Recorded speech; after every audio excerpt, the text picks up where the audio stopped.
Hare Krishna. We'd like to welcome everyone to our Sunday Krishna book reading to Srila Prabhupada. And as we always do, let us offer our respectful obeisances to Srila Prabhupada and to each other. Nama Om Vishnuvadaya Krishna Prasthaya Bhutale Srimati Bhaktivedanta Swaminiti Namane Namaste Saraswati Deve Gauravani Pacharane Nirvasesha Sunyavadi Paskachadi Shatarne. And to each other, Vanchakalpaturubhyascha Kripa Sindhu Vyevacha Patitanam Pavanebhyo Vaishnavebhyo Namo Namaha. So for those of you online, you can open up your Krishna book to chapter 70, Lord Krishna's Daily Activities. And you can note the English subtitles on the bottom of the screen, and that will help you to follow along. From the Vedic mantras, we learn that the Supreme Personality of Godhead has nothing to do, na tasya karyam karanam cha vidyate. But if the Supreme Lord has nothing to do, how can we speak of the activities of the Supreme Lord? From the previous chapters, it is clear that no one can act the way Lord Krishna does. We should clearly note this fact. The activities of the Lord should be followed, but they cannot be imitated. For example, Krishna's ideal life as a householder can be followed, but if one wants to imitate Krishna by expanding into many forms, that is not possible. We should always remember, therefore, that Lord Krishna, although playing the part of a human being, simultaneously maintains the position of the Supreme Personality of Godhead. We can follow Lord Krishna's dealings with his wives as an ordinary human being, but his dealings with more than 16,000 wives at one time cannot be imitated. The conclusion is that to become ideal householders, we should follow in the footsteps of Lord Krishna as he displayed his daily activities, but we cannot imitate him at any stage of our life. Lord Krishna used to lie down with the 16,000 wives, but he would also rise from bed very early in the morning, 3 hours before sunrise. By nature's arrangement, the crowing of the cocks warns the Brahma Muhurta hour. There is no need of alarm clocks. As soon as the cocks crow early in the morning, it is to be understood that it is the time to rise from bed. Hearing that sounds, Krishna would get up from bed. But his rising early was not very much to the liking of his wives. The wives of Krishna were so much attracted to him that they would lie in the bed embracing him, and as soon as the cocks crowed, Krishna's wives would be very sorry and would immediately condemn the crowing.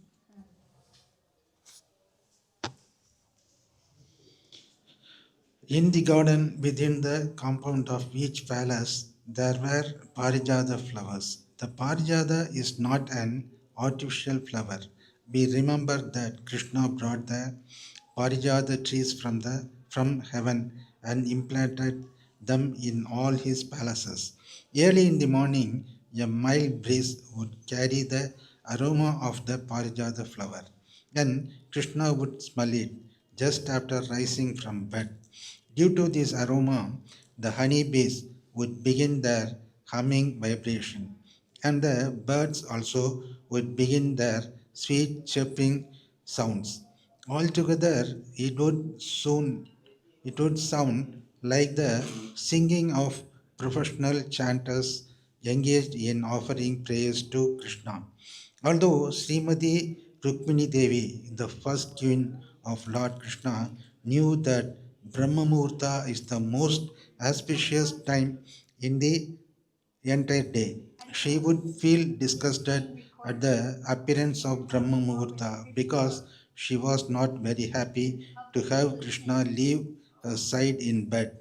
Despite Srimati Rukmini Devi's disgust, Lord Krishna would immediately get up from bed exactly on the appearance of Brahma Muhurta. An ideal householder should learn from the behavior of Lord Krishna how to rise early in the morning. However comfortably he may be lying in bed embraced by his wife. After rising from bed, Lord Krishna would wash his mouth, hands, and feet and would immediately sit down and meditate on himself. This does not mean, however, that we should also sit down and meditate on ourselves. We have to meditate upon Krishna, Radha, Krishna. That is real meditation. Krishna is Krishna himself. Therefore, he was teaching us that Brahma Muhurta should be utilized for meditation on Radha Krishna. By such meditation, Krishna will feel very much satisfied. And similarly, we will also feel transcendentally pleased and satisfied if we utilize the Brahma Muhurta period to meditate on Radha and Krishna, and if we think of how Sri Rukmani Devi and Krishna acted as ideal householders to teach the whole human society to rise early in the morning and immediately engage in Krishna consciousness. There is no difference between meditating on the eternal forms of Radha Krishna and chanting the Mahamantra Hare Krishna. As for Lord Krishna meditation, he had no alternative but to meditate on himself. The object of meditation is Brahmana, Paramatma, or the Supreme Personality of Godhead. But Krishna himself is all three. He is the Supreme Personality of Godhead, Bhagavan. The localized Paramatma is his plenary partial expansion, and the all pervading Brahman effulgence is the personal rays of his transcendental body. Therefore, Krishna is always one, and for him there is no differentiation. That is the difference between an ordinary living being and Krishna. For an ordinary living being, there are many distinctions. An ordinary living being is different from his body, and he is different from other species of living entities. A human being is different from other human being and different from the animals. Even in his own body, there are different bodily limbs. We have our hands and legs, but our hands are different from our legs. The hand cannot act like the leg, nor can the leg act like the hand. The ears can hear, but the eyes cannot, and the eyes can see, but the ears cannot. All these differences are technically called Sojatiya Bijatiya.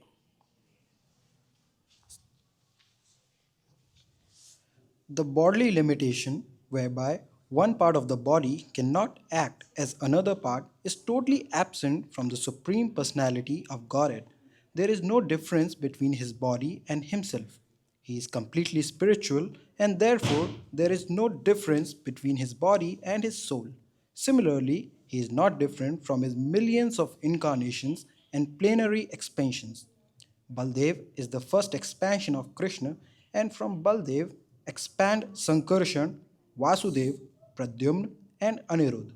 From Sankarshan, there is an expansion of Narayan, and from Narayan, there is a second quadruple expansion of Sankarshan, Vasudev, Pradyumna, and Anirudh. Similarly, there are innumerable other expansions of Krishna, but all of them are one.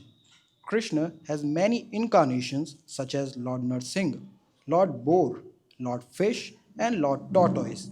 But there is no difference between Krishna's original two handed form, like that of a human being, and these incarnations of gigantic animal forms.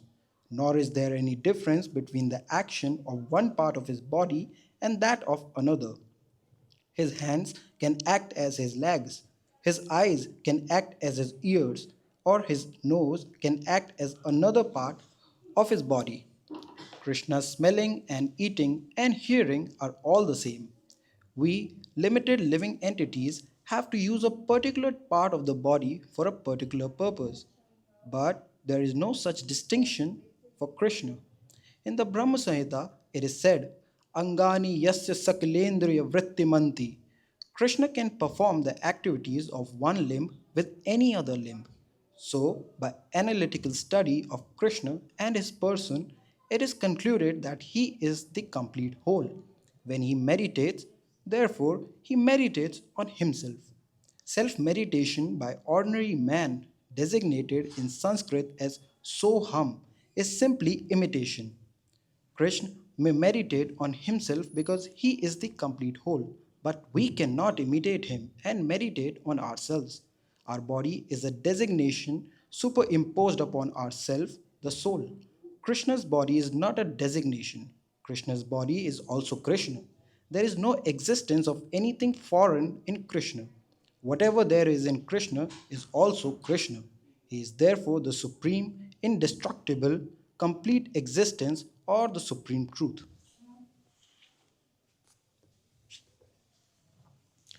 Krishna's existence is not relative existence. Everything else but Krishna is a relative truth. But Krishna is the supreme absolute truth. Krishna does not depend on anything but himself for his existence.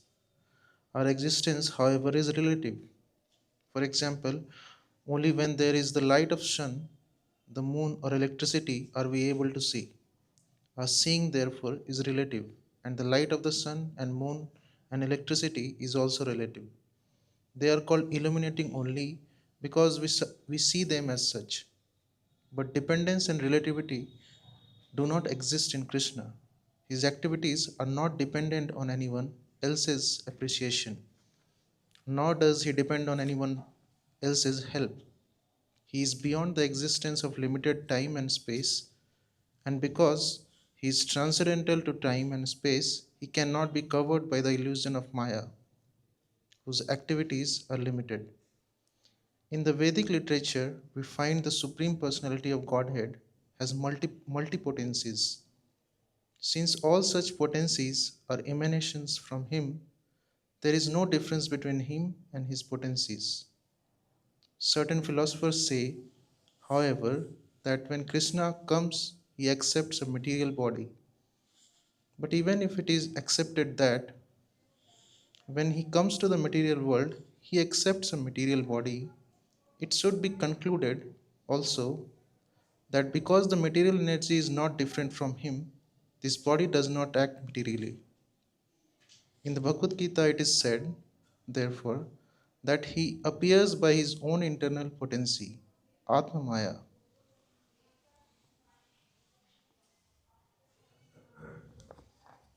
Krishna is called the Supreme Brahman because he is the cause of creation, the cause of maintenance, and the cause of dissolution. Lord Brahma, Lord Vishnu, and Lord Shiva are different expansions of these material qualities. All these material qualities can act upon the conditioned souls, but there is no such action and reaction upon Krishna because these qualities are all simultaneously one with and different from him. Krishna himself is simply Satchidananda Vigraha, the eternal form of bliss and knowledge.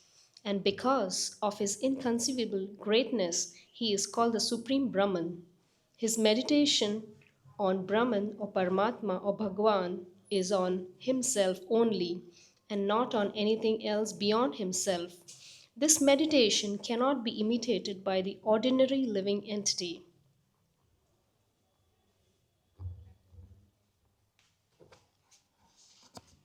After his meditation, the Lord would regularly bathe early in the morning with clear, sanctified water. Then he would change into fresh clothing, cover himself with a wrapper, and engage in his daily religious functions. Out of his many religious duties, the first was to offer oblations into the sacrificial fire and silently chant the Gayatri mantra. Lord Krishna, as the ideal householder, executed all the religious functions of a householder without deviation. When the sunrise became visible, the Lord would offer specific prayers to the sun god. The sun god and other demigods mentioned in the Vedic scriptures are described as different limbs of the body of Lord Krishna, and it is the duty of the householder to offer respect to the demigods and great sages as well as to the forefathers. As it is said in the Bhagavad-Gita, the Lord has no specific duty to perform in this world, and yet he acts just like an ordinary man living an ideal life within this material world. In accordance with the Vedic ritualistic principles, the Lord would offer respects to the demigods. The regulative principles by which the demigods and the forefathers are worshipped is called tarpana, which means pleasing one's forefathers may have to take a body on another planet. Sorry, which means pleasing. One's forefather may have to take a body on another planet, but by performance of this Tapana system, they become very happy wherever they may be. It's the duty of one's householder to make his family members happy, and by following this Tapana system, he can make his forefathers happy also.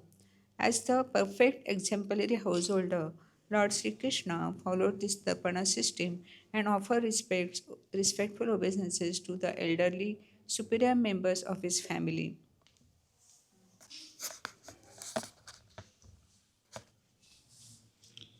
His next duty was to give cows in charity to the Brahmanas.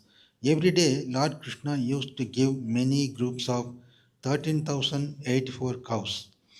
Each of the cows was decorated with a silken cover and pearl necklace.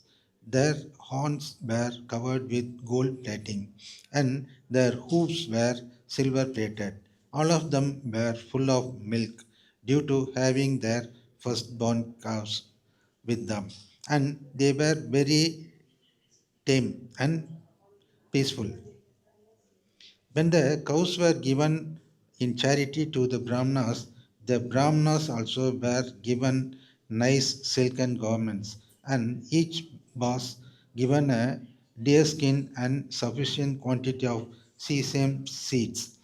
The Lord is generally known as Go Brahmana Hitaya Cha, which means that his first duty is to see the welfare of the cows and the Brahmanas. Thus, he used to give cows in charity to the Brahmanas with opulent decorations and paraphernalia. Then, wishing for the welfare of all living entities, he would touch auspicious articles such as milk, honey, ghee, clarified butter, gold, gold jewels, and fire. Although the Lord is by nature very beautiful, due to the perfect figure of his transcendental body, he would dress himself in yellow garments and put on his necklace of Kaustuba, jewels. He would wear flower garlands,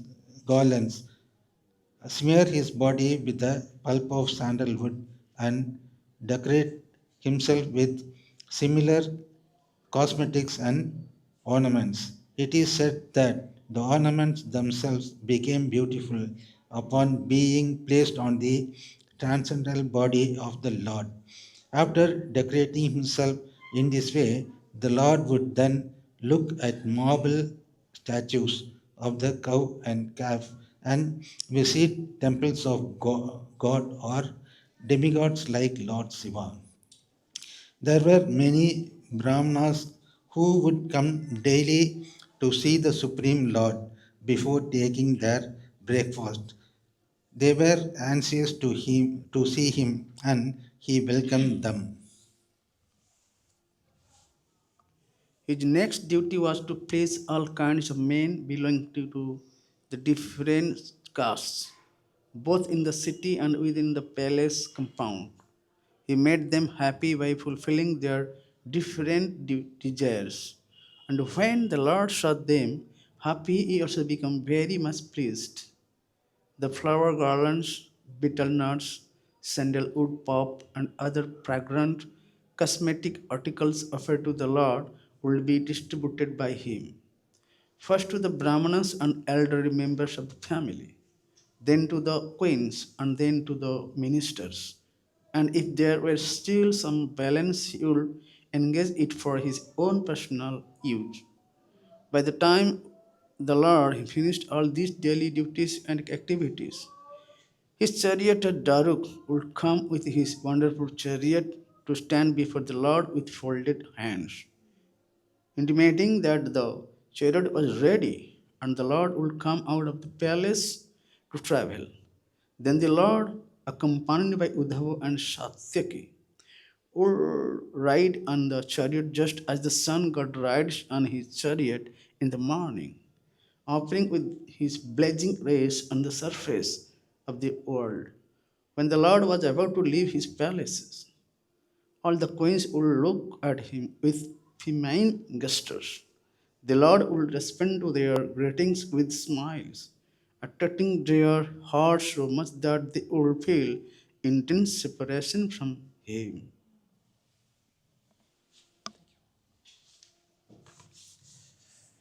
Then the Lord would go to the assembly house known as Sudharma. It may be remembered that the Sudharma assembly house was taken away from the heavenly planets and established in the city of Dwarka. The specific significance of the assembly house was that anyone who entered it would be freed from the six kinds of material pangs, namely hunger, thirst, lamentation, illusion, old age, and death. These are the whips of the material existence, and as long as one remained in that Sudharma assembly house, he would not be affected by these six material whips. The Lord would say goodbye in all the 16,000 palaces, and again he would become one and enter the Sudharma assembly house in procession with other members of the Yadu dynasty. After entering the assembly house, he used to sit on the exalted royal throne and would be seen to emanate glaring rays of transcendental effulgence.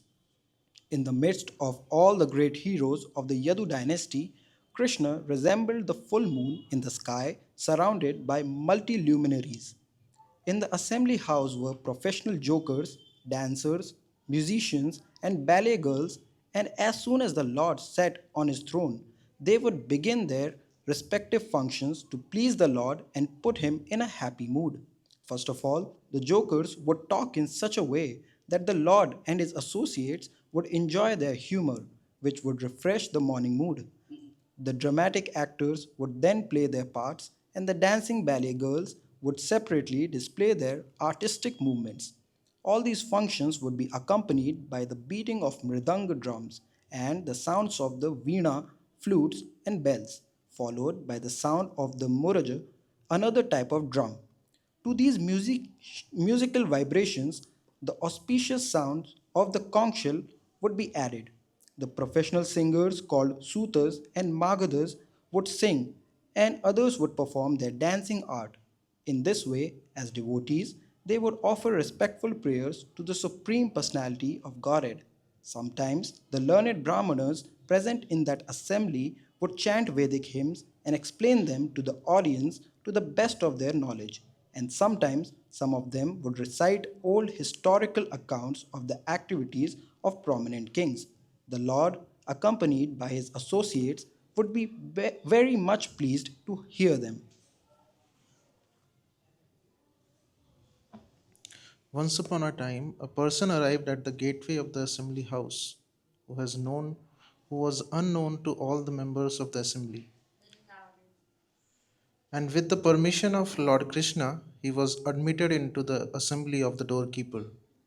The doorkeeper was ordered to present him before the Lord. And the man appeared and offered his respectful obeisances unto the Lord with folded hands.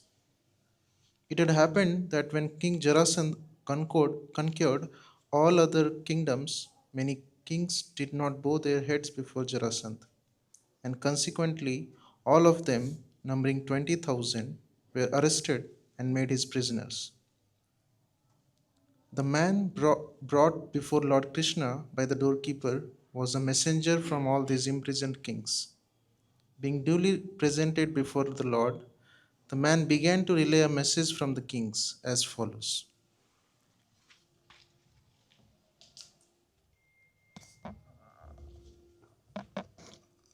Dear Lord, you are the eternal form of transcendental bliss and knowledge.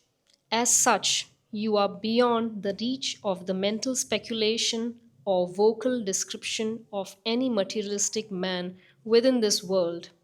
A slight portion of your glories can be known by persons fully surrendered onto your lotus feet, and by your grace only, such persons become freed from all material anxieties. Dear Lord, we are not among these surrendered souls. We are still within the duality and illusion of this material existence. We therefore take shelter of your lotus feet, for we are afraid of the cycle of birth and death. Dear Lord, we think that there are many living entities like us who are eternally entangled in fruitive activities and their reactions. They are never inclined to follow your instructions by performing devotional service. Although it is pleasing to the heart and most auspicious for one's existence, on the contrary, they are against the path of Krishna conscious life, and they are wandering within the three worlds, impelled by the illusory energy of material existence. Dear Lord, who can estimate your mercy and your powerful activities? You are present always as the insurmountable force of eternal time, baffling the indefatigable desires of the materialists who are thus repeatedly confused and frustrated. We therefore offer our respectful obeisances unto you in your form of eternal time. Dear Lord, you are the proprietor of all the worlds, and you have incarnated yourself with your plenary expansion, Lord Balaram. It is said that your appearance in this incarnation is for the purpose of protecting the faithful and destroying the miscreants. Under the circumstances, how is it possible that miscreants like Jarasandha can put us into such deplorable conditions of life against your authority? We are puzzled at the situation and cannot understand how it is possible. It may be that Jarasandha has been deputed to give us such trouble because of our past misdeeds. But if we have heard from revealed scriptures that anyone who surrenders unto your lotus feet is immediately immune to the reactions of sinful life, we therefore offer ourselves wholeheartedly unto your shelter, and we hope that your Lordship will now give us full protection. We have now come to the real conclusion of our lives.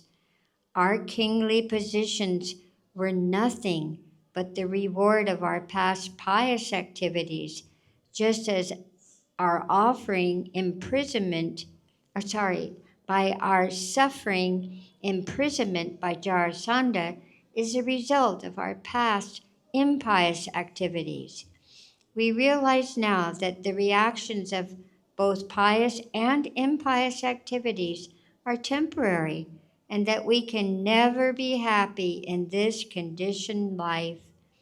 This material body is awarded to us by the modes of material nature, and on account of this, we are full of anxieties.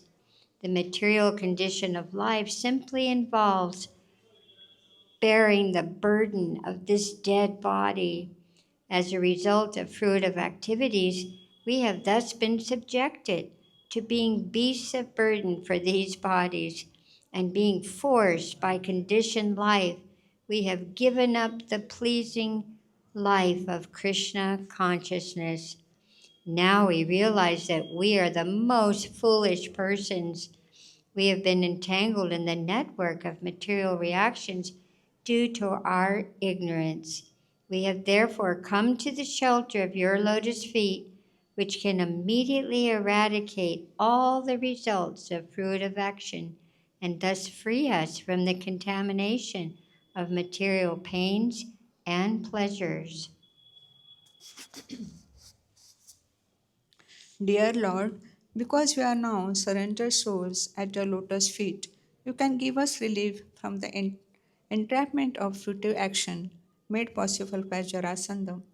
Dear Lord, it is known to you that Jarasandha possesses the power of 10,000 elephants, and with the power he has imprisoned us, just as a lion hypnotizes a flock of sheep. Dear Lord, you have already fought with Jarasandha 18 times consequently, out of which you have defeated him 17 times by surpassing his extraordinarily powerful position. Okay. But in your 18th fight, you exhibited your human behavior, and thus it appeared that you were defeated. Dear Lord, we know very well that Jarasan cannot defeat you at any time, for your power, strength, resources, and authority are all unlimited. No one can equal you or surpass you. Your apparent defeat by Jarasan in the 18th engagement was nothing but an exhibition of human behavior.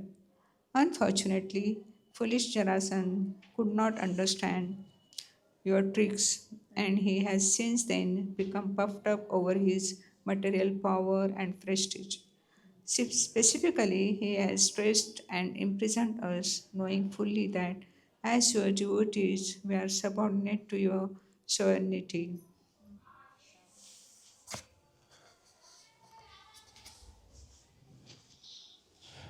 The messenger concluded, "Now I have explained the awful position of the kings, and your lordship can consider and do whatever you like.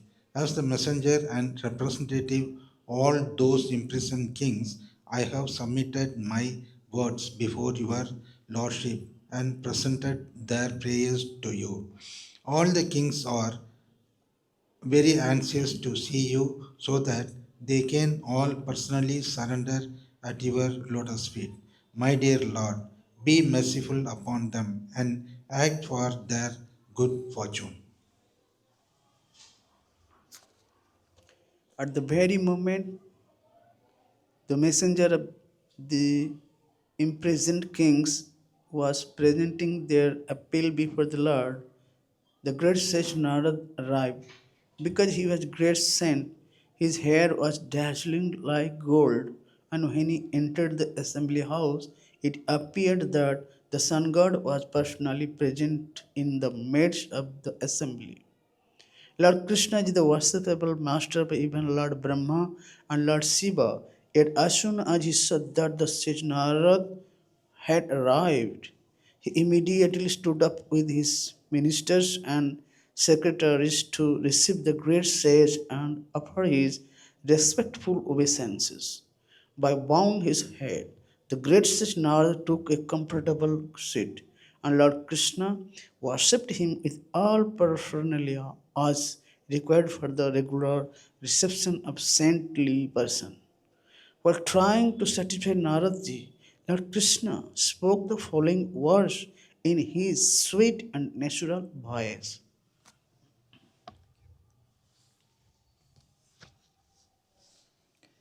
My dear great sage among the demigods, I think that now everything is well within the three worlds. You are perfectly eligible to travel everywhere in space, in the upper, middle, and lower planetary systems of this universe. Fortunately, when we meet you, we can very easily take information from your holiness of all the news of the three worlds. For within this cosmic manifestation of the Supreme Lord, there is nothing concealed from your knowledge. You know everything, and so I wish to question you. Are the Pandavas doing well? And what is the present plan of King Yudhishthir? Will you kindly let me know what they want to do at present? The great sage Narad spoke as follows: My dear Lord, You have spoken about the cosmic manifestation created by the Supreme Lord, but I know that but I know that you are the all-pervading creator. Your energies are so extensive and inconceivable that even powerful personalities like Brahma, the Lord of this particular universe, cannot measure your inconceivable power.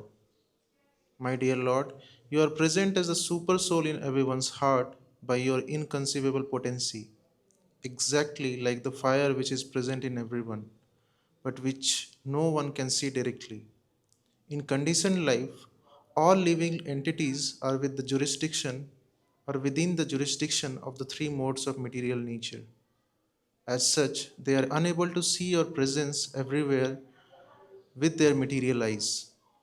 By your grace, however, I have seen many times the action of your inconceivable potency. And therefore, when you ask me for the news of the Pandavas, which is not at all unknown to you, I am not surprised at your inquiry.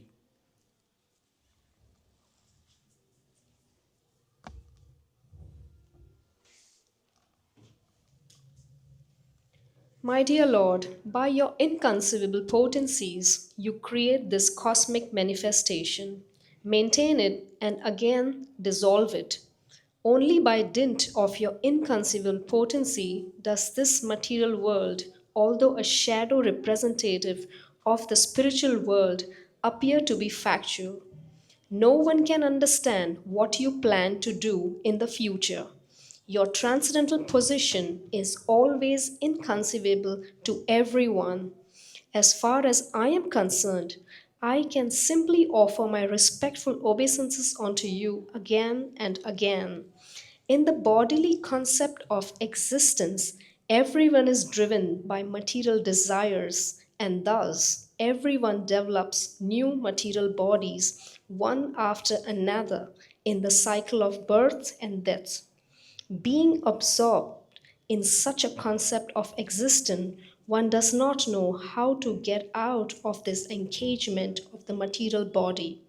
By your causeless mercy, my Lord, you descend to exhibit your various transcendental pastimes, which are illuminating and full of glory.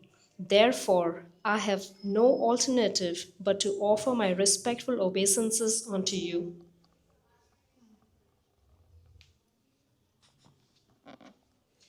My dear Lord, you are the supreme Param Brahma, and your pastimes as an ordinary human are another tactical resource, exactly like a play on the stage in which the actor plays parts different from his own identity.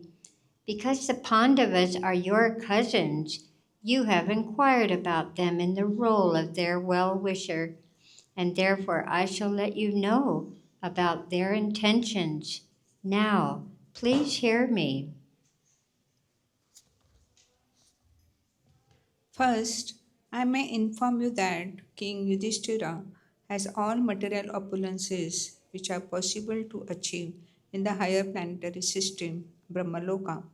He has no material opulence for which to aspire, and yet he wants to perform the Rajasya sacrifice only to get your association and please you.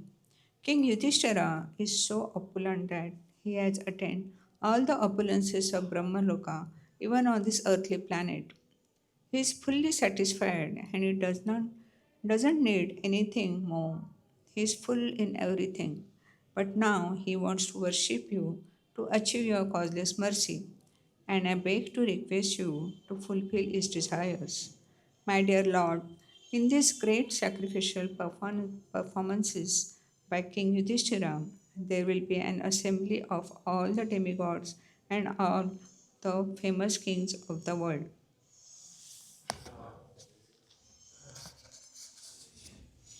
My dear Lord, you are the Supreme Brahman, the personality of Godhead, one who engages himself in your devotional service by the prescribed methods of hearing, chanting, and remembering, certainly becomes purified from the contamination of the modes of material nature. And What to speak of those who have the opportunity to see you and touch you directly? My dear Lord, you are the symbol of everything auspicious. Your transcendental name and fame have spread all over the universe, including the higher, middle, and lower planetary systems. The transcendental water which washes your lotus feet is known in the higher planetary system as Mandayini, in the lower planetary system as Bhogavati, and in the earthly planetary system as the Ganges.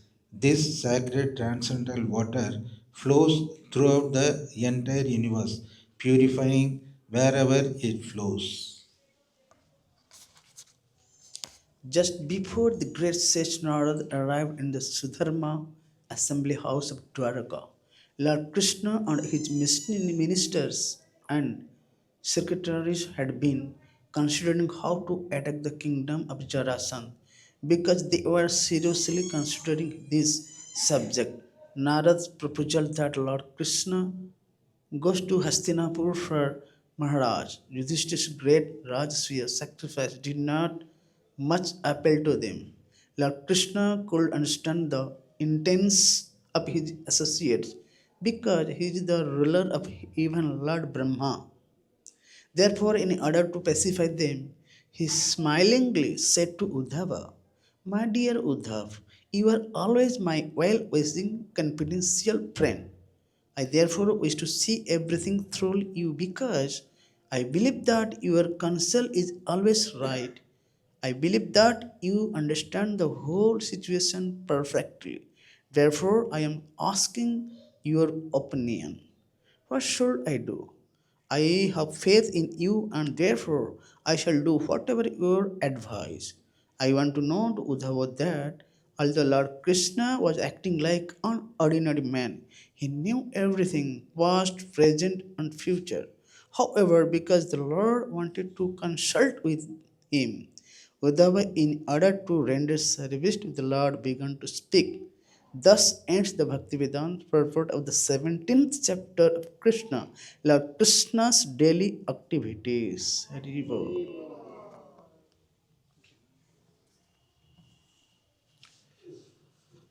Chapter 71, Lord Krishna in Indraprastha city. In the presence of the great sage Narad and all the other associates of Lord Krishna, Uddhav considered the situation and then spoke as follows. My dear Lord, first of all, let me say that the great sage Narad Muni has requested you to go to Hastinapur to satisfy King Yudhishthir, your cousin, who is making arrangements to perform the great sacrifice known as Rajasuya. I think, therefore, that your lordship should immediately go there to help the king in this great venture. However, although to accept the invitation offered by the sage Narad as primary is quite appropriate, at the same time, my lord, it is your duty to give protection to the surrendered souls. Both purposes can be served if we understand the whole situation. Unless we are victorious over all the kings, no one can perform this Rasuya sacrifice. In other words, it is to be understood that King Yudhishthir cannot perform this great sacrifice without gaining victory over the belligerent King Jarasan. The Rasuya sacrifice can be performed only by one who has gained victory over all directions. Therefore, to execute both purposes, we first have to kill Jarasan. I think that if we can somehow or other gain victory over Jarasan, all our purposes will automatically be served.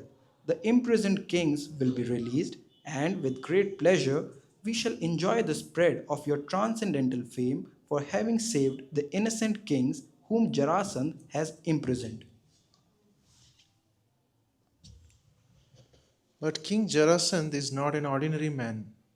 He has proved a stumbling block even to great warriors because his bodily strength is equal to the strength of 10,000 elephants. If there is anyone who can conquer this king, he is none other than Bhimsena because he also possesses the strength of 10,000 elephants. The best thing would be for Vimsen to fight alone with him. Then there would be no unnecessary killing of many soldiers. In fact, Jarasandh will be very difficult to conquer when he stands with his Akshoni divisions of soldiers. We may therefore adopt a policy more favorable to the situation. We know that King Jarasandh is very much devoted to the Brahmanas and very charitably disposed toward them. He never refuses any request from a Brahmana. I think, therefore, that Bhimsen would approach Jarasandh in the dress of a Brahmana, beg charity from him, and then personally engage in fighting him. And in order to assure Bhimsena's victory, I think that your lordship should accompany him.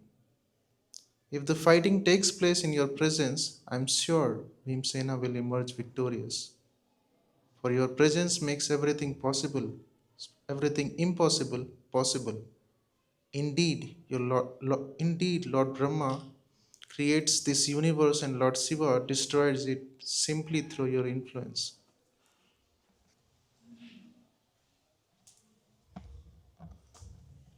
Actually, you create and destroy the entire cosmic manifestation. Lord Brahma and Lord Shiva are only the superficially visible causes. Creation and destruction are actually performed by the invisible time factor, which is your impersonal representation. Everything is under the control of this time factor. If your invisible time factor can perform such wonderful acts through Lord Brahma and Lord Shiva, will not your personal presence help Bhimasen conquer Jarasandh?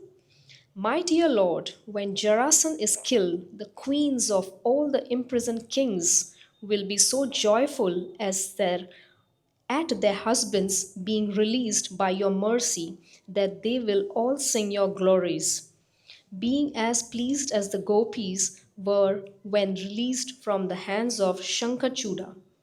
All the great sages, the king of the elephants Gajendra, the goddess of fortune Sita, and even your father and mother were all delivered by your causeless mercy.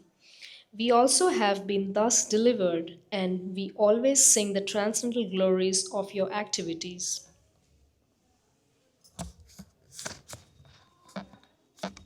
Therefore, I think that if the killing of Jarasandha is undertaken first, that will automatically solve many other problems.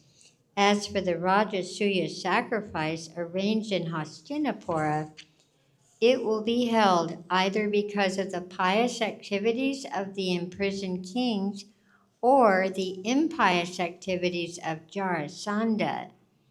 My lord, it appears that you are to go personally to Hastinapura to conquer demoniac kings like Jarasandha and Sisupal, to release the pious imprisoned kings, and also to perform the great Rajasuya sacrifice.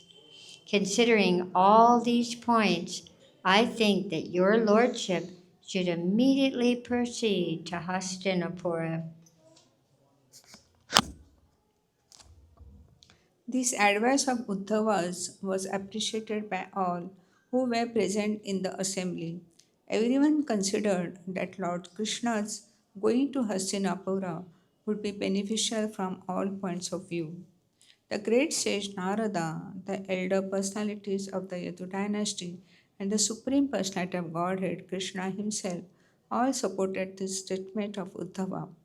Lord Krishna then took permission from his father Vasudeva and grandfather Ugrasena, and he immediately ordered his servants Daruka and Jaitra to arrange for travel to Hastinapura. When everything was prepared, Lord Krishna especially bade farewell to Lord Balram and the king of the Yadus Ugrasena, and after dispatching his queens along with their children and sending their necessary luggage ahead, he mounted his chariot which bore the flag marked with the symbol of Garuda.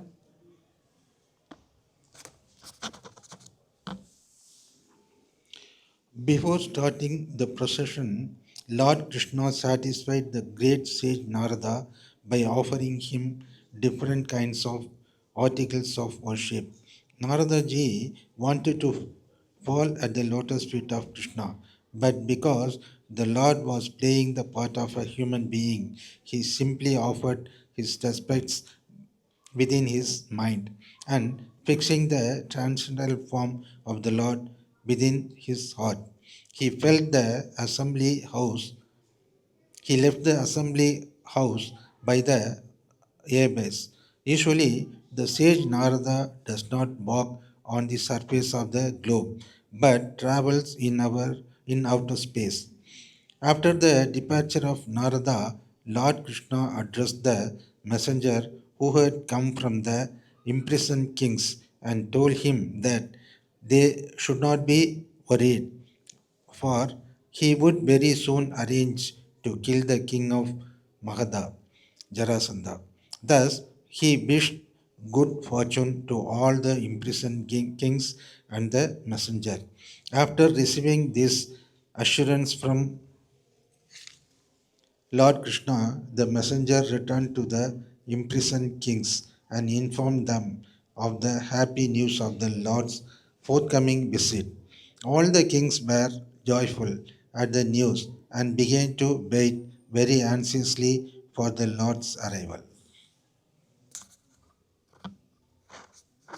The chariot of Lord Krishna started for Hastinapur, accompanied by many other chariots, along with elephants, cavalry, infantry, and similar royal paraphernalia. Bugles, drums, trumpets, conches, and horns are produced a loud, auspicious sound which vibrated in all directions. The 16,000 queens, headed by the goddess of fortune Rukmini Devi, the ideal wife of Lord Krishna, and accompanied by their respective sons, all followed behind Lord Krishna. They were dressed in costly garments, decorated with ornaments, and their bodies were smeared with sandalwood pop and garlanded with fragrant flowers. Riding on falcons nicely decorated with silks, flags, and golden lace, they followed their exalted husband Lord Krishna. The infantry soldiers carried shields, swords, and lances in their hands and acted as royal bodyguards to queens. In real of the procession were the wives and children of all them other followers, and there were many suicide girls also following. Many beasts of burden like bulls, buffalo, mules, and asses carried the camps, bedding and carpets, and the women who followed were seated in separate palkins on the backs of camels. This panoramic procession was accompanied by the shouts of the people and was full with the display of different colored flags, umbrellas and whisks, and different varieties of weapons, dress, ornaments, helmets, and armaments. Shining the sunlight, the procession appeared just like an ocean with high waves and sharks.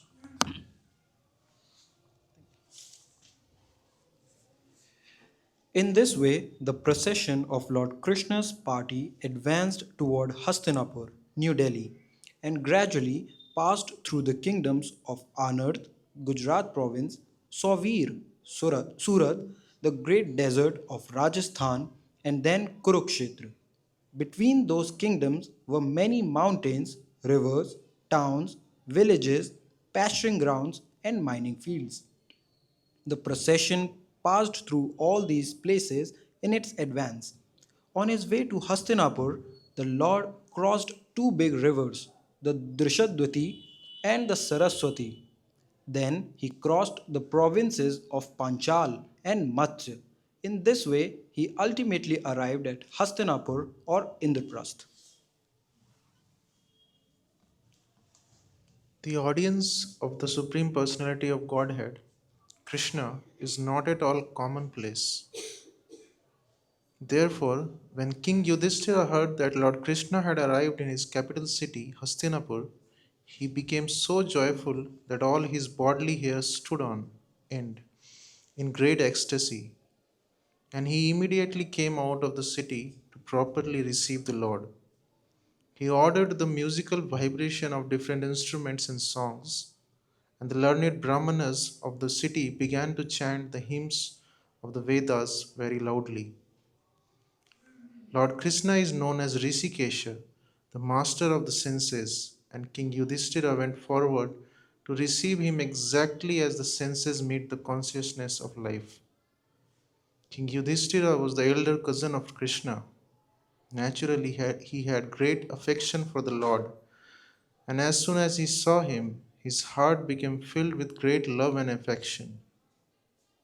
He had not seen the Lord for many days, and therefore he thought himself most fortunate to see the Lord present before him. The king therefore embraced Lord Krishna again and again in great affection.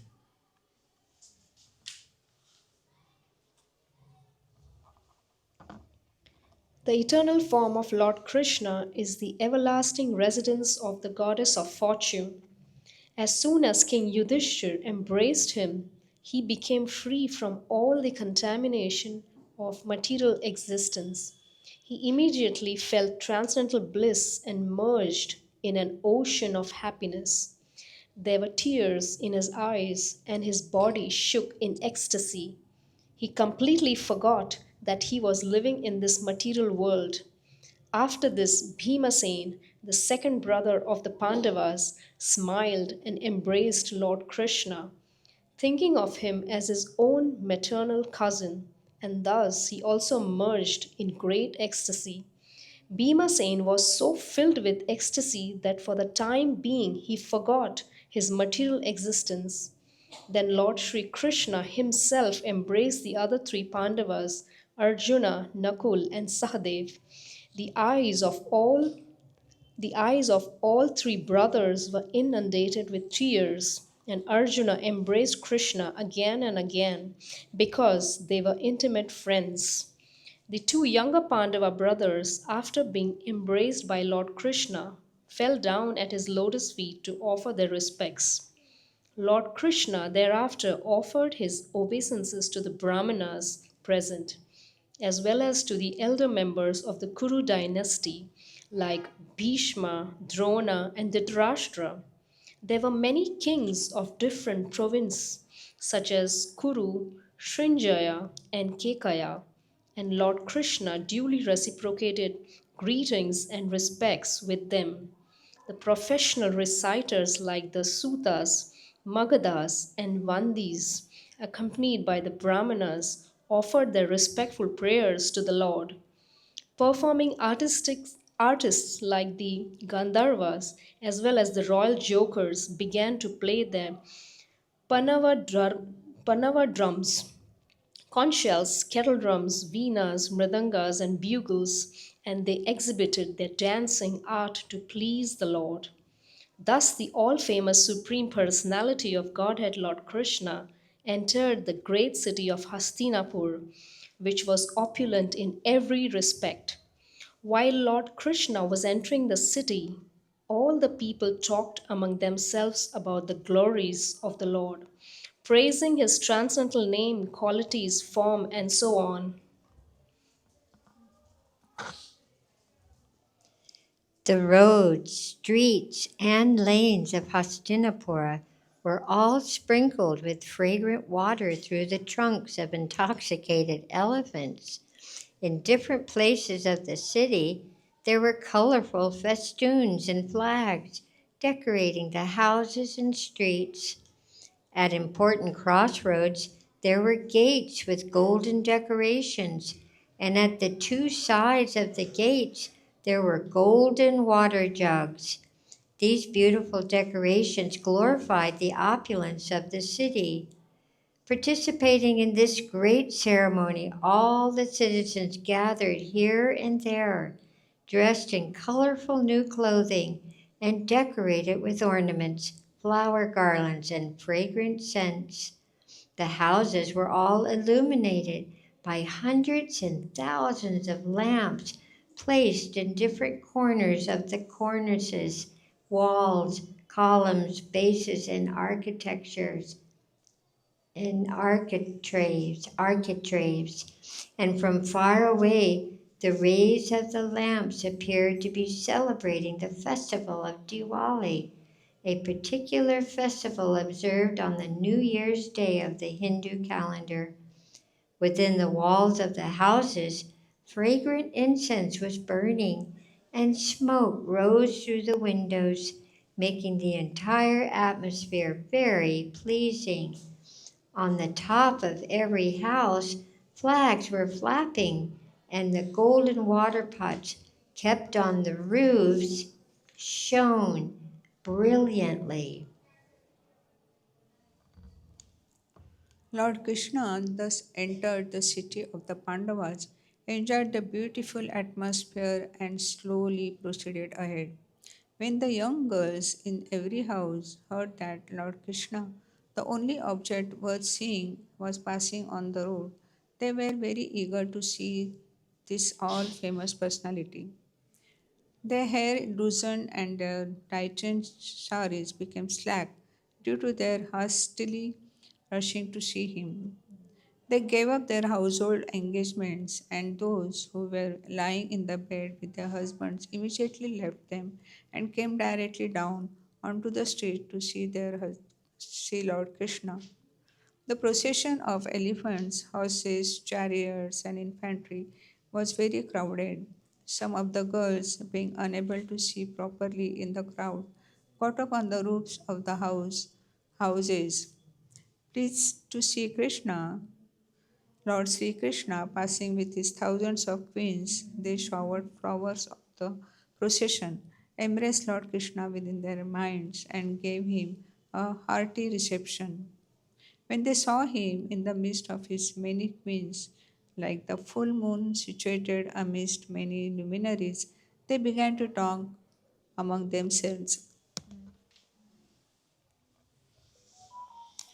One girl said to another, "My dear friend, it is very difficult to guess what kind of pious activities these queens have performed, for they are always enjoying the smiling face and loving glances of Krishna." While Lord Krishna was thus passing on the road, at intervals some of the citizens, who were all rich, respectable, and freed from sinful activities, presented articles to the Lord, just to offer him a reception to the city. Thus, they worshipped him as humble servitors.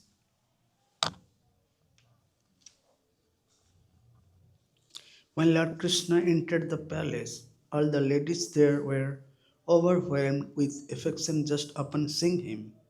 They immediately received Lord Krishna with glittering eyes, expressing their love and affection for him. And Lord Krishna smiled and accepted their feelings and gestures of reception. When Kunti, the mother of Pandava, saw the nephew Lord Krishna, the Supreme Personality of Godhead, she was overpowered by love and affection. She at once got up from her bedstead and appeared before him with her daughter in law, Draupadi. And in maternal love and affection, she embraced him.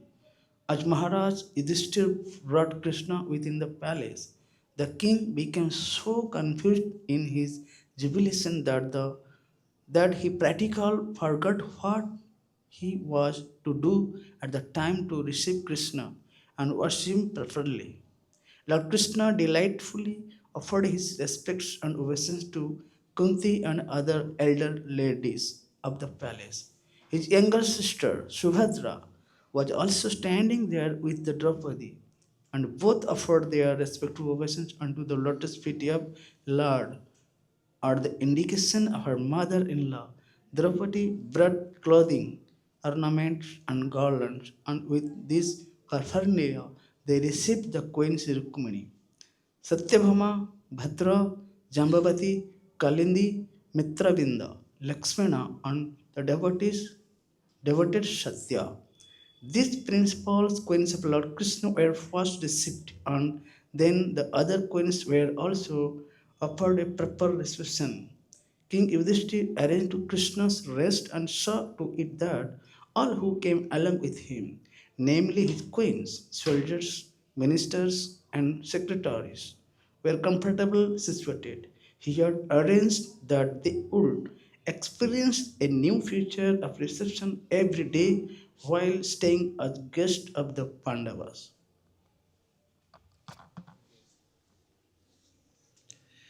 It was during this time that Lord Sri Krishna, with the help of Arjun, allowed the fire god Agni to devour the Khandav forest for his satisfaction.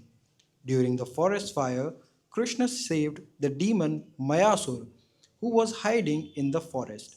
Upon being saved, Mayasur felt obliged to the Pandavas and Lord Krishna, and he constructed a wonderful assembly house within the city of Hastinapur. To please King Yudhishthir, Lord Krishna remained in the city of Hastinapur for several months. During his stay, he enjoyed strolling here and there. He used to drive on chariots with Arjun, and many warriors and soldiers used to follow them. Thus ends the Bhakti-Vedanta purport of the 71st chapter of Krishna, Lord Krishna in Indraprastha city. Haribol. So, my dear devotees, that ends our 1 hour of reading the wonderful Krishna book to Srila Prabhupada. And as we always do, let us offer respectful obeisances to Srila Prabhupada and to each other. Nama Om Vishnuvadaya Krishna Prasthaya Bhutale Srimati Bhakti Vedanta Swaminiti Namane Namaste Saraswati Deve Gauravani Pacharane Nirvasesha Sunyavadi Paskachade Satarane, and to each other. Vancha Kalpatrubhyascha Kripa Sindhu Bhyevacha Pachita Nam Pavanebhyo Vaishnavebhyo Namo Namaha.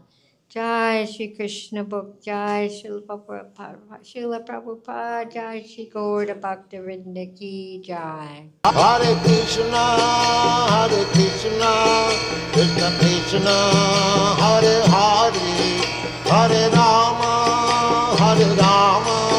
Rama Rama, Hare Hare, Hare Krishna.